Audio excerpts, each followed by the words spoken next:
जैसा कि इंडिया आज कोविड-19 की वजह से काफ़ी बुरी स्थिति में पहुंच चुका है। जितने भी सारे न्यूज़ चैनल हैं, सोशल नेटवर्किंग प्लेटफॉर्म है, उसमें काफ़ी सारे नेगेटिव न्यूज़ दिखाए जा रहे हैं। यहाँ तक कि आपने अगल बगल के लोगों से अगर मिलोगे और उनसे बात करोगे तो आपको पता चलेगा कि कितने सारे नेगेटिव न्यूज़ आपके आसपास भी मौजूद हैं।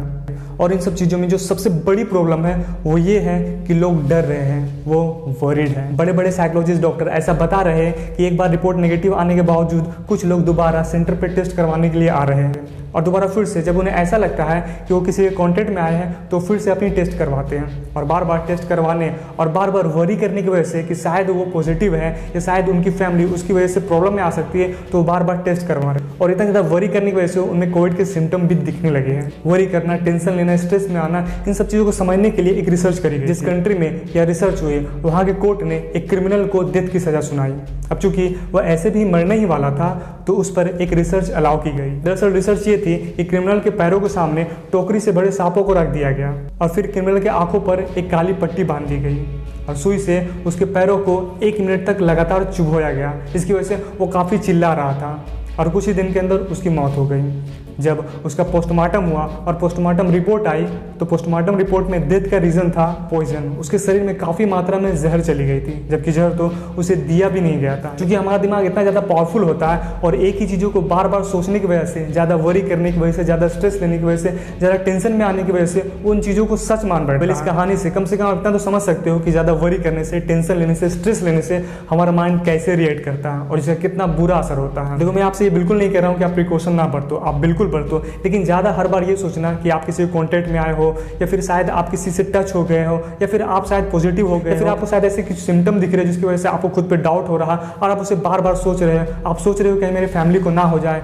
बार बार सोचना, बार बार बोलना, बार बार एक ही चीज़ को सोचना और बोलना से एक्चुअली वो चीज़ें हो सकती है। इसलिए प्लीज़ ये चीज़ें मत सोचो। देखो, मैं स्ट्रेस लेने के लिए मना इसलिए भी आपको कर रहा हूँ क्योंकि साइकोलॉजिकली भी आपकी इम्यून सिस्टम वीक होती है ज़्यादा स्ट्रेस लेने से, इसलिए स्ट्रेस मत लो। डॉक्टर ओ एफ गोब्रोन जो कि चीफ फिजिशियन है वो कहते हैं कि 75% पेशेंट जो उनके पास में आते हैं वो खुद पे खुद ठीक हो सकते हैं। मतलब उनकी इम्यून सिस्टम इतनी होती है कि वो अपनी बीमारियों से लड़ सकते हैं और वो रिकवर कर सकते हैं। लेकिन फिर भी जो चीज़ें उन्हें ठीक नहीं होने देती है वो होती है उनके अंदर का डर और worry. In fact Nobel prize winner Alexis Carrel यह कहती है कि जो लोग अपने फिक्र और वरी से लड़ना नहीं जानते हैं वो लोग जल्दी मर जाते हैं। इसलिए अभी तक कम से कम आपको इतना तो समझ में आ गया होगा कि वरी करने से आपकी कितनी सारी प्रॉब्लम बढ़ सकती है। इसलिए वरी मत करो। देखो, वरी करना या खुद को स्ट्रेस में डालना एक ऐसी चीज़ है जो आपको डायरेक्टली या इनडायरेक्टली कई सारी बीमारियां देके जाएगी और जब कोई नेचुरल बीमारी आपको हो भी जाएगी तो उसे आप रिकवर नहीं कर पाओ। एग्जाम्पल, एक रिसर्च से ऐसा पता चला कि कई सारी बीमारियां जैसे स्टमक अल्सर,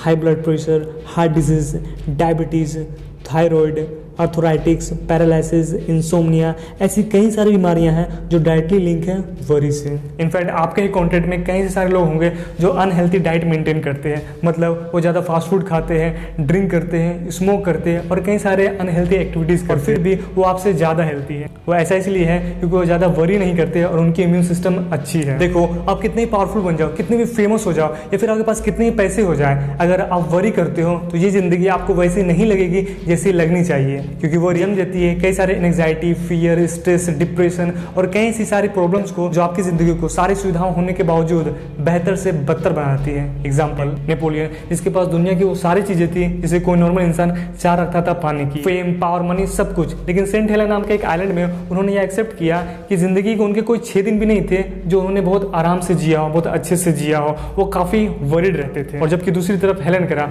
जो कि फिजिकली डीफ, डम और ब्लाइंड थी, उन्होंने एक्सेप्ट करा कि जिंदगी काफी खूबसूरत है और मैंने इसे काफी अच्छे से जिया है। वेल, इन दोनों के लाइफ एक्सपीरियंस को जानकर आप इतना तो समझ गए होंगे कैसे प्रेशर ना लेने की वजह से, वरी ना करने की वजह से आपकी लाइफ की डेफिनेशन बिल्कुल चेंज हो सकती है और सबसे इंपॉर्टेंट कि आप हेल्दी रह सकते। वेल, ये सारी बातें मैंने आपको कुछ एक्सटर्नल सोर्सेज और डेल अर्नी की लिखी हुई इस कमाल की book how to stop worrying and start living से बताई है। होपफुली ये वीडियो आपको पसंद आई हो। If this video succeed to add any values in your life then please like, share and subscribe, and if not then even you can dislike. And finally, thanks for watching.